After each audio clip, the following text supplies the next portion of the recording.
J'espère sincèrement que vous allez au mieux en cette période où l'année s'efface lentement. Voilà que 2025 touche à sa fin, et au milieu de ce crépuscule calendaire, un fait troublant s'est produit. Un fait discret. Ou peut-être, j'espère sincèrement que vous allez au mieux en cette période où l'année s'efface lentement. Voilà que 2025 touche à sa fin, et au milieu de ce crépuscule calendaire, un fait troublant s'est produit. Un fait discret. Ou peut-être pas si discret que cela. Difficile à dire dans un pays où la transparence médiatique est un mirage et où l'air est devenu irrespirable pour toute parole libre. Depuis 5 longues années, un rouleau compresseur répressif s'est abattu sans relâche sur les voix indépendantes en Algérie, tout particulièrement sur les journalistes. Là-bas, la censure ne se contente plus de frapper de l'extérieur. Elle s'infiltre dans les esprits, se loge dans les stylos, impose le silence, avant même que les mots ne soient pensés. Par peur des tribunaux et des prisons, ces temples modernes où l'on enferme ceux qui osent offenser les institutions, choquer la morale publique ou insulter la Constitution, les analystes, chroniqueurs et simples observateurs de la vie nationale, se musellent eux-mêmes. Dans un tel climat de peur intériorisée, certains faits politiques majeurs survenus au cœur du pouvoir ne sont ni relayés ni même mentionnés. Ils disparaissent comme avalés par un gouffre de silence. Un silence soigneusement cultivé. Cet événement dont je vais vous parler aujourd'hui, qui est intriguant effectivement pour une fin d'année, concerne, on va dire, le deuxième personnage le plus puissant du pays. Il concerne Saïd Chengriha, le chef d'état-major de l'armée nationale populaire.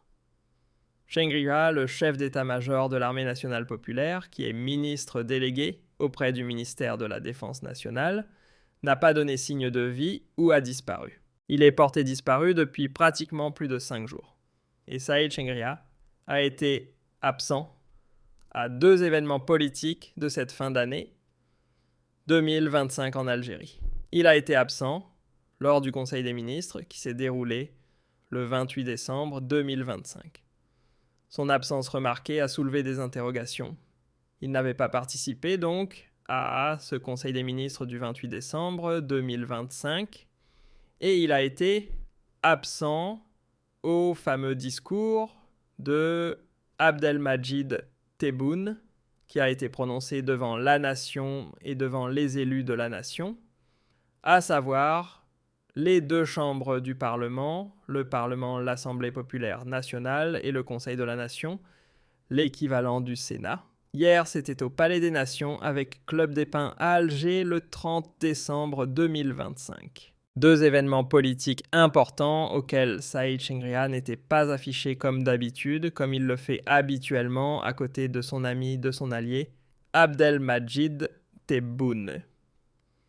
Et cette absence, elle est anormale parce qu'il s'agit de 2 événements très importants. Je rappelle que Saïd Chengriha, effectivement, est ministre délégué auprès du ministère de la Défense nationale. Et en sa qualité de ministre délégué, il a participé ces derniers mois à plusieurs conseils des ministres. Il n'a raté pratiquement aucun conseil des ministres depuis qu'il a la casquette de ministre, délégué casquette politique, et en tant que chef d'état-major de l'armée nationale et populaire. Et depuis qu'Abdelmadjid a instauré ces 3 dernières années cette tradition de discours devant le Parlement, il n'a raté aussi aucune activité, aucune activité au Club des Pins concernant la convocation par Abdelmadjid de l'ensemble des élus de la nation. Et donc son absence a effectivement suscité des interrogations à juste titre. On n'est pas en train de spéculer. Oula, c'est légitime de la part des Algériens et des Algériennes de se poser des questions.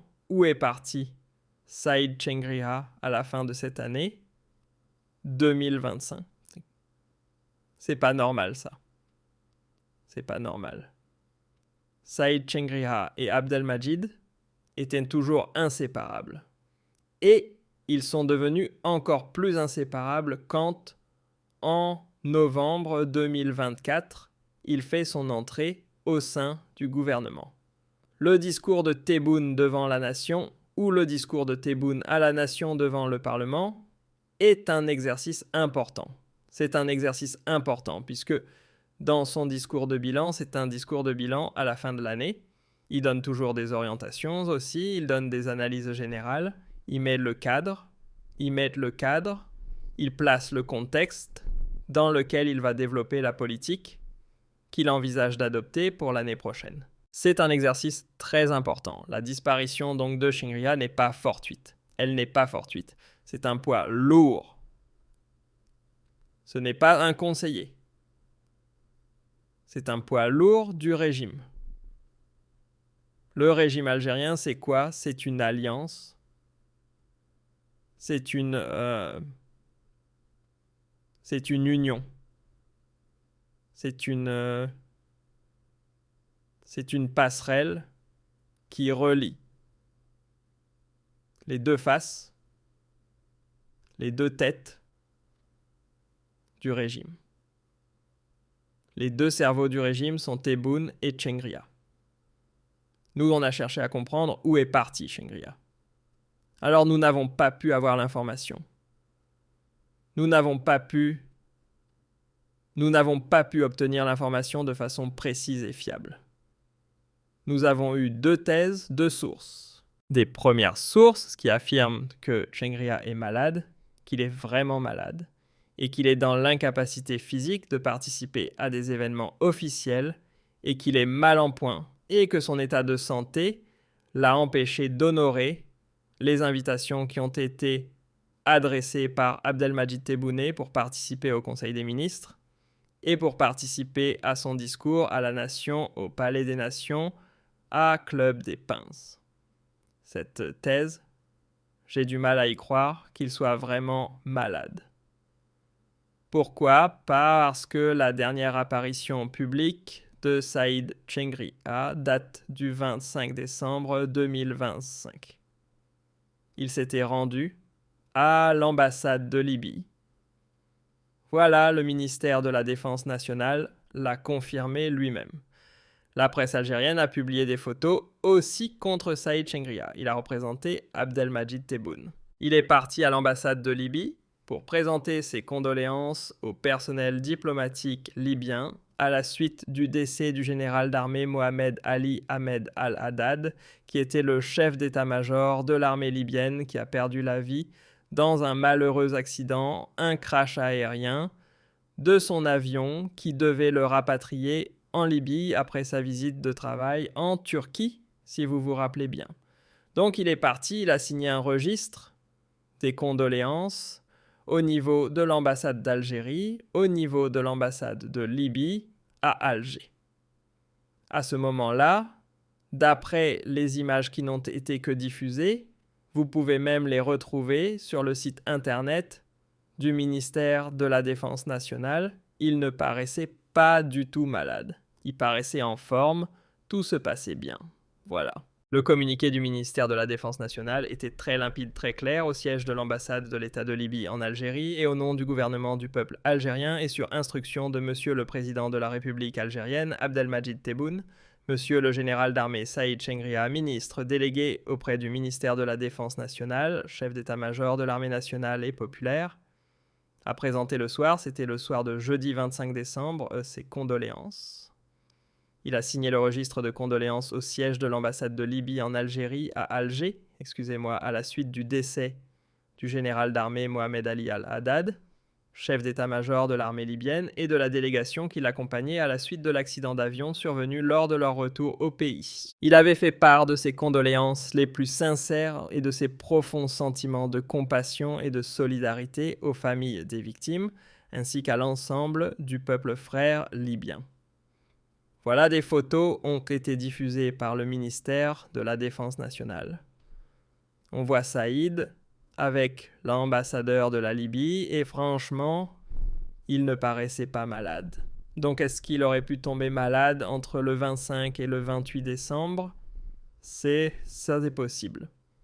Quel type de maladie qui peut survenir en 3 jours? Ça peut être une grippe, ça peut être une grippe très sévère, ça peut être, je ne sais pas, une angine, ce genre de maladie qui peuvent apparaître en 3 jours. Est-ce qu'ils auraient pu empêcher Cheng de se rétablir 5 jours plus tard, à savoir le 30 décembre, pour au moins assister, pour être présent lors du discours de Ti-Bun au Palais des Nations à Club des Pins, qui est un moment politique important dans un moment politique important pour le pays. N'a raté aucun. Aucun de ces hommes n'a jamais raté cet événement, en tout cas, n'a jamais raté les activités de cet événement depuis son instauration. Donc c'est bon, si ce n'était pas une grippe, parce que je ne vois pas, elle commande 5 jours. Voilà. Après, voilà, la santé, elle a ses mystères. Le corps humain, il a ses mystères. Il a ses mystères. Il a ses secrets. C'est possible. J'ai du mal à y croire parce que en 5 jours, une grippe, et même un moment politique aussi important comme celui du discours de Ti-Bun au Palais des Nations Club des Pins, il aurait pu... Ching, c'est quoi, 1 heure, 2 heures? Il aurait pu. Je le vois mal. S'il était mal en point, elle ne passe pas pour moi. Elle n'est pas crédible. J'ai du mal à y croire. D'abord, il fait très attention à sa santé. Deuxièmement, il est extrêmement bien encadré. Sauf s'il a eu une autre maladie que la grippe. Une autre maladie assez grave. Je sais qu'il est malade, que lui, il soigne un cancer de la prostate. Mais il a un protocole médical qu'il suit depuis très longtemps. Est-ce qu'il aurait pu avoir une chute ou des complications assez graves qui pourraient justifier sa disparition médiatique en 5 jours entre le 25 et le 30 décembre 2025? C'est possible. En tout cas, c'est ce que certaines sources ont essayé de nous faire croire. Ce sont des informations que certaines sources bien informées nous ont communiquées. Il est malade. Il ne pouvait pas être présent, sachant que Saïd Cheng est un assoiffé du pouvoir. Il adore accompagner Ti-Bun dans des manifestations politiques les plus importantes du pays. Il adore se montrer et imposer sa présence. Il adore démontrer qu'il est là, qu'il est parmi les personnages qui comptent le plus au plus haut sommet de l'État. Et c'est la voix de l'armée, c'est le patron de l'armée. Donc l'absence du patron de l'armée pour une maladie légère, je pense que le régime algérien Cheng lui-même, s'il était légèrement malade, ou pas gravement malade, il aurait pu faire l'effort d'assister au discours d'Abd. Ça ne demande pas un effort physique important. Il est à Alger, il vient au Club des Pins, 1 heure, 2 heures, etc. La caméra ne va pas se focaliser sur lui. Ou au moins, il apparaît dans les images officielles. Il aurait pu même faire acte de présence et donc marquer le coup et dire « Voilà, je suis là. Donc je suis parmi les décideurs les plus puissants. » Et l'armée a été représentée. Donc ça ne peut pas être une maladie légère. Si c'est une maladie grave. Or, le 25 décembre, il était en bonne santé. Il a pu accomplir son activité le plus normalement du monde. Il est parti à l'ambassade de Libye, à Alger et sans aucune difficulté. En 5 jours, une maladie grave, des complications d'une maladie grave, ça pourrait... On va au conditionnel. Je dirais que cette information, je la prends au conditionnel. Moi, j'ai du mal à y croire. J'ai du mal à y croire. Il n'y avait aucun signe avant-coureur que Saïd pourrait avoir des complications médicales à la fin de l'année. L'autre information qui nous est parvenue, c'est que son déplacement à l'étranger. Il est en mission à l'étranger. Il est en voyage à l'étranger. Voilà, il a voyagé à l'étranger. Est-ce que c'est un voyage privé? Est-ce que c'est un voyage pour des raisons médicales? Est-ce que c'est un voyage pour des raisons officielles? Personne n'a voulu nous le dire. Personne. Les langues ne veulent pas se délier. Personne ne veut parler. Nesgarfa. C'est vraiment rare. Hein, c'est vraiment... Franchement. Et quand je rencontre beaucoup de silence, quand les musulmans parlaient d'un sujet, parce que voilà, le déplacement de Saïd ne peut pas passer inaperçu. S'il était en mission à l'étranger ou s'il a voyagé à l'étranger, c'était facile de le savoir. Il passe par des aéroports, il prend un avion officiel, un jet, ou un avion qui a été mobilisé par l'Algérie. En tout cas, généralement, c'est un avion officiel de la flotte présidentielle, etc. L'armée, elle a sa propre flotte, aussi un avion militaire. Ce n'est pas compliqué de le savoir, de le voir, en tout cas. Mais là, personne ne veut le dire. Et pourquoi un voyage à l'étranger? Et pourquoi un voyage à l'étranger durant les 2 derniers jours de l'année? Si c'est une mission de travail, quel pays important à travers le monde ou quelle puissance mondiale pourrait accueillir le chef d'état-major, le patron de l'armée algérienne, entre le 28 et le 30 et 1 décembre? Ce sont des jours de fête. Généralement, ce sont des pays où les activités politiques et protocolaires sont réduites à leur strict minimum. C'est très rare où des institutions militaires ou des institutions diplomatiques et politiques organisent des visites ou accueillent des étrangers, des chefs d'État étrangers ou des patrons ou des décideurs étrangers de très haut rang durant cette période de fête, très rare notamment dans les grands pays, dans les pays occidentaux. Dans les pays européens, c'est vraiment rare, sauf s'il y a une urgence diplomatique, une urgence politique, une urgence géopolitique majeure. Mais l'Algérie ne fait pas l'objet d'une urgence diplomatique ou géopolitique majeure. Il n'y a pas de conflit en Algérie. L'Algérie n'a pas de conflit. Il n'y a pas de guerre civile en Algérie. L'Algérie n'est pas partie prenante d'un conflit armé. Bon, il y a des mauvaises relations très très tendues. Il y a des mauvaises relations, des relations très tendues avec le Maroc. Mais ça, on y est habitué. Il n'y a pas de guerre entre les deux pays. L'Algérie n'est pas impliquée dans une guerre en Libye. L'armée algérienne n'est pas impliquée dans une guerre dans les pays du Sahel. Il y a des tensions, mais il n'y a pas d'urgence. Quel grand pays pourrait accueillir entre le 28 et le 30 et 1 décembre, qui sont des périodes de congé, des périodes de fête? Bien sûr, vous allez me dire que, mis à part Donald Trump ou Poutine qui organisent encore, qui ont un agenda rempli jusqu'à la fin de l'année, mais ce sont des agendas qui tournent autour de leur thématique, de leur problématique nationale. L'Algérie n'est impliquée dans aucune problématique qui concerne la Russie, les États-Unis ou l'Union européenne, etc.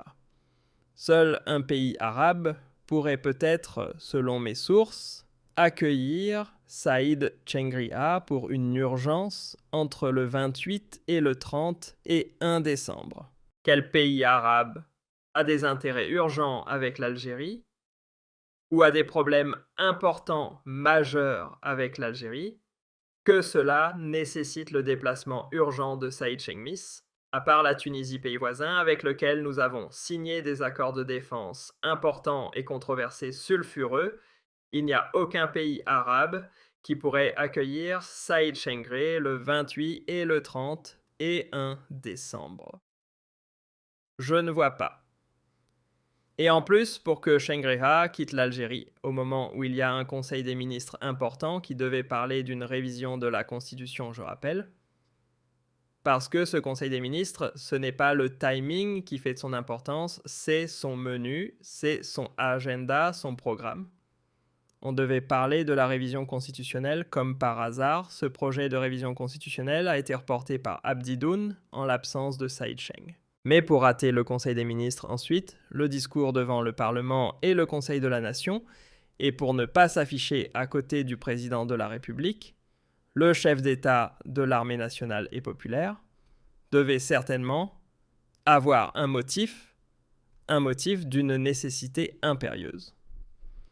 On soit d'accord, il faut que ça soit vraiment quelque chose de très urgent à la fin de l'année, entre le 28 et le 30, et un calé, dans un agenda officiel l'organisation d'une visite à l'étranger, sauf si c'était un voyage privé pour des raisons médicales. Mais s'il devait voyager à l'étranger pour des raisons médicales, ça signifie quoi? Ça signifie qu'il était vraiment malade. Encore une fois, le 25 décembre, sur les photos de l'ambassade de Libye à Alger, ça n'était pas souffrant. Est-ce qu'il est tombé gravement malade en 5 jours, dans la vie, tout est possible, mais ça reste peu plausible. Quoi qu'il arrive, cette disparition, elle suscite des doutes. Alors, certaines sources propagent des informations que nous n'avons pas pu confirmer. Voilà, les informations, les thèses, les sources les plus crédibles nous ont communiqué ces deux versions.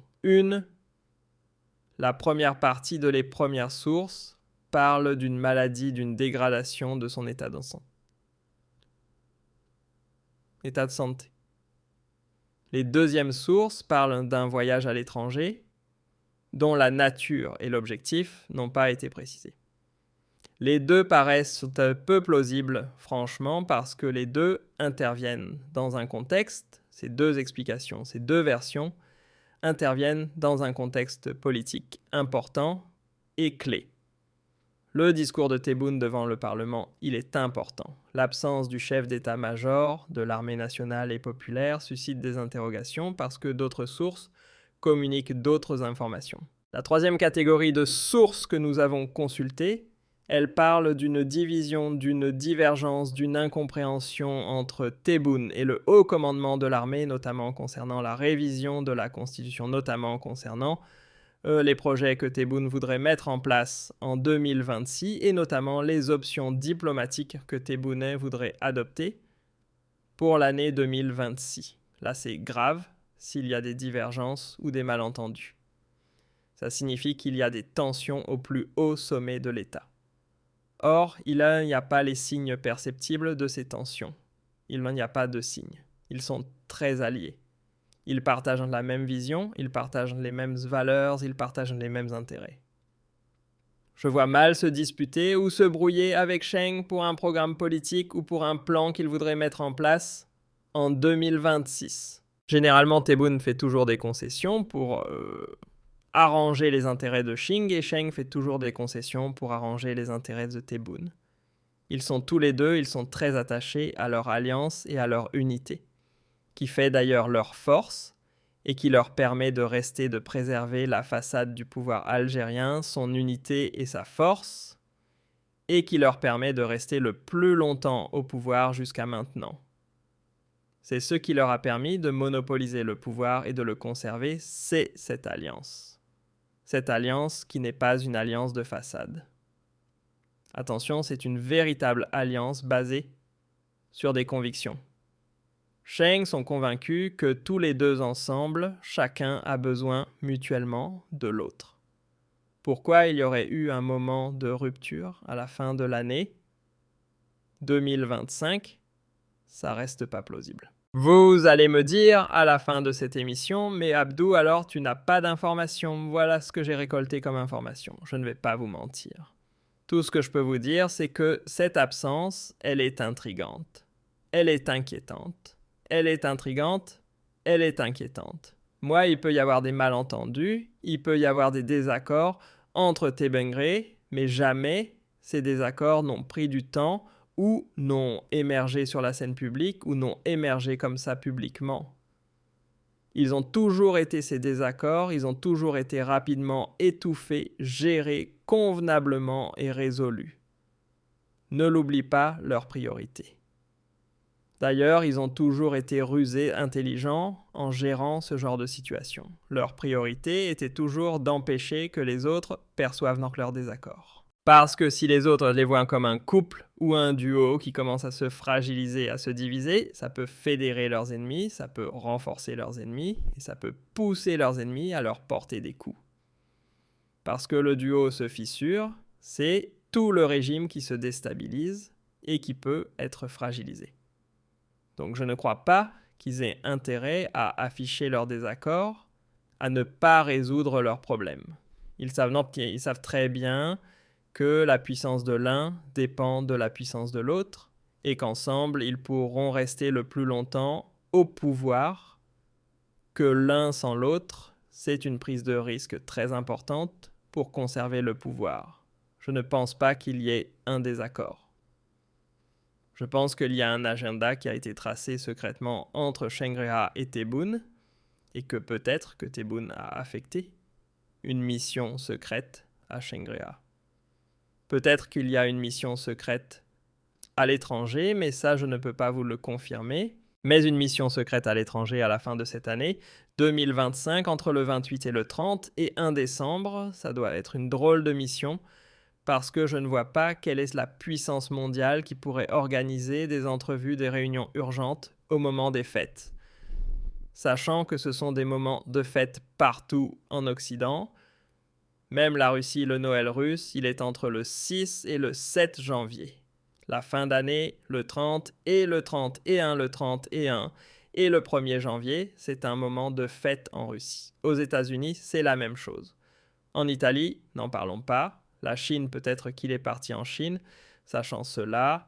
La Chine, le Nouvel An chinois, etc. est très différent. Ce sont des dates différentes, etc. Mais pourquoi la Chine? Et pourquoi la Chine va accueillir Saïd Shengam? Bah ouais, le Nouvel An chinois, c'est entre février et mars, c'est en 2026. Non. Ceci dit, les institutions chinoises, etc. s'adaptent au calendrier occidental, et la fin de l'année, ça reste la Chine, elle est ultra dépendante aussi de ses rapports avec l'Occident. Il ne faut pas qu'on se le cache.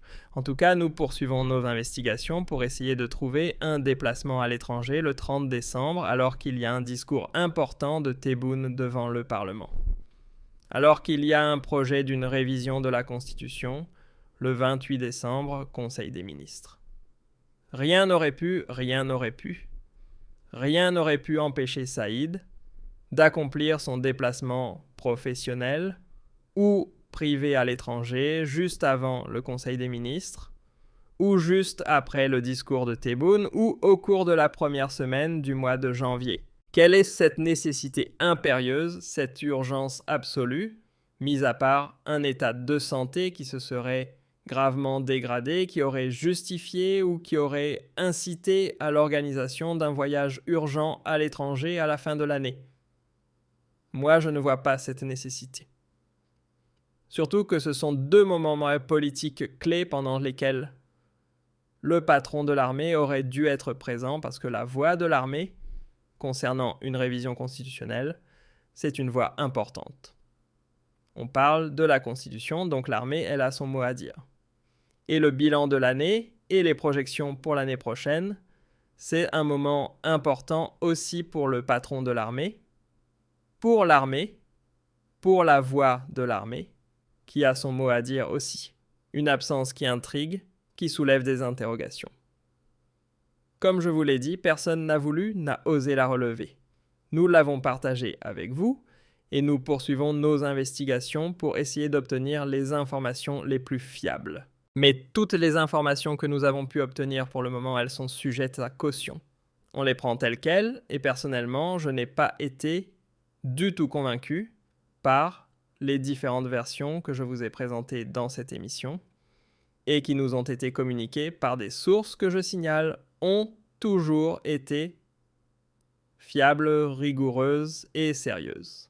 Mais en Algérie, quand l'affaire Nassar John cette année 2025, on a tiré la leçon de l'affaire Nassar John, quand il y a un événement très grave ou très sensible, même les sources les plus confiantes ne veulent pas ou ne peuvent pas parler. Comme l'information est très verrouillée, comme c'est très facile d'identifier la source qui va parler par la suite, quand l'information est très verrouillée, l'accès à cette information est hyper restreint. Quand il est hyper restreint, personne ne veut parler. Et malheureusement, heureusement,